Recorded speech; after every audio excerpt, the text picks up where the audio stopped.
ዱስቱር ብለን እዛው አፍጠንባችኋል ስጡን ነው። አትጨክኑብን እርሶን ለምነናል። ተመልከቱ፣ ሊለመን የሚገባው ማን ነበረ? ብቸኛው ፈጣሪ አላህ አይደለ? ተመልከቱ ክህደታቸው። አትጨክኑብን እርሶን ለምነናል፣ ይኸው ደውለናል በቴሌግራሙ እያሉ ምን ያደርጋሉ ማለት ነው? ሽርክ ይናገራሉ ማለት ነው። ከእስልምና የሚያስወጣ ንግግር ይናገራሉ። እሺ አሁንስ በመቀጠል ሰላም ያለ ረሱል ባዲ ሰላም ያለ ረሱል ባዲ ዳይመን ብላ ደዲም ሰላም ያለ ረሱል ባዲ ሰላም ያለ ረሱል ባዲ ዳይመን ብላ ደዲም። ይሄ እንዲያውም ሴቶች ማለት ነው ዩቲዩብ ላይ ወጥተው ድቢያቸውን እየመቱ ሰርግ እንሰርግበታለን ይላሉ።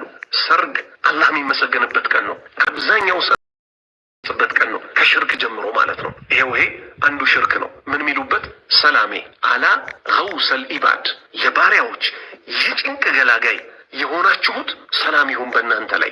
ዳኢመን ማለት ዘውትር፣ ቢላ አደዲ ማለት ቁጥር ስፍር የሌለው በእናንተ ላይ ይሁን የባሪያዎች ጭንቅ ገላጋይ የሆናችሁት እያሉ ነው። የባሪያዎች የጭንቅ ገላጋይ ማን ነው? አላህ ነው አይደለ? ደግሞ ይህንን ይላሉ።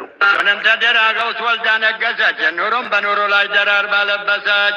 ተመልከቱ፣ ገውሱ የጭንቅ ገላጋዩ ማለት ነው። ተድራ አግብታ ገውስ ወልዳ ነገሰች፣ የጭንቅ ገላጋይ ልጅ ወለደች። ፋጢማ ያቄቦ ይሏታል። የቃጥባሬ ሚስት ናት ይባላል። ማንን አገባች? ከጭንቅ ገላጋይ ባሏን የቃጥባሬ ሼህን ማለት ነው። ማንን ወለደች ይላሉ? ከጭንቅ ገላጋይ የሆነውን አቡል ጀበል የተባለውን ልጅ ወለደች አሉ።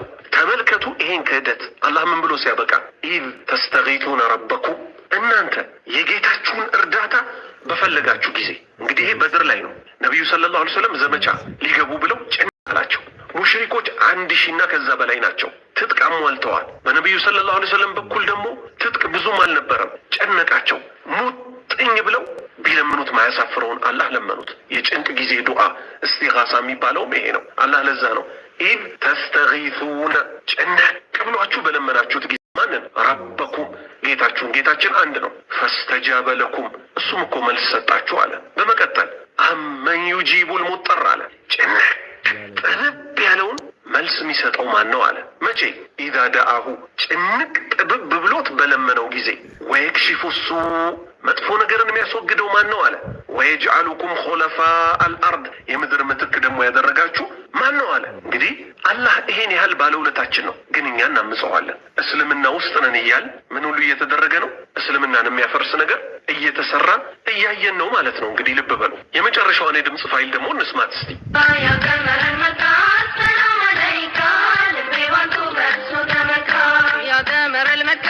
السلام عليك يا قمر المكة السلام عليك لبيبان طوبة صوت مكة። ተመልከቱ፣ ይሄ ደግሞ በአላህ መመካት የተባለው ታላቅ አምልኮ ነው። ቅድምም ብያቸዋል። ህፃናትን በክህደት የሚኮተኩቱ ሰዎች አሉ ብያቸዋል። ነቢዩ ሰለላሁ ዐለይሂ ወሰለም ራሳቸው አላህን ዱዓ ሲያደርጉ ሲለምኑ ምን አሉ?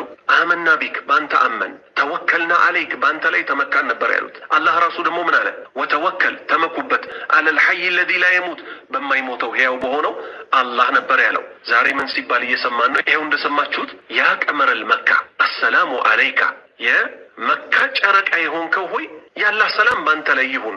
በነቢዩ ሙሐመድ ላይ ልቤ ባንቱ በእርሶ ተመካ ብለው ከእስልምና የሚያስወጣ ስንኝ ይነገራል ማለት ነው። ይሄ እንዲያው ብዙ ሰዎች ቤት ደርሷል። ለዛ ነው በእያንዳንዱ ሙሐደራ እያነሳን ምን ደጋግመው ማለት ነው። የአላህ ባሪያዎች ሆይ እስከ ዛሬ አንድ ሰው በድለናል ያላሉትን ብለዋል ብለናል አላለም። አላህም ረዳን፣ አላህም አገዘን፣ መጨረሻችን እንዲያሳምር እንለምነዋለን። ስለዚህ መቼ ነው ልንነቃ የሚገባው ማለት ነው?